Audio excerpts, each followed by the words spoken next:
Did you feel the effect of the lunar eclipse? Now, this is a trick question, of course, because an impressionable person may convince themselves that they felt something, especially if they want to live in tune with the cosmic rhythms, or if they saw the eclipse and were impressed. A more interesting question is, how do you know if the eclipse had an effect on you?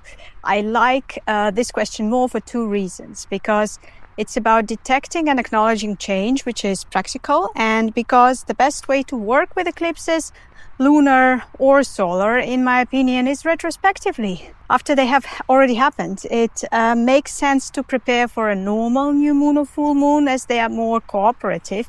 But the eclipses are unruly, and setting intentions or making wishes around them is counterproductive. So in the previous short video, I recommended that you just go with the flow. But now that the eclipse has passed, a few days that follow is actually a really good time to be perceptive and reflective, especially after this lunar eclipse, because in just a couple of days, Mercury, the planet that works with words and ideas, will aspect the point of the eclipse to help us verbalize the changes that the eclipse brought on, and to integrate them into your life story. So where do you look for those changes? Clue number one is they probably have more to do with your moods, your emotional reactions and unverbalized attitudes, or with the image content of what goes on in your mind, rather than with the more rational things that are easier to classify, such as factual circumstances or decisions or conflict.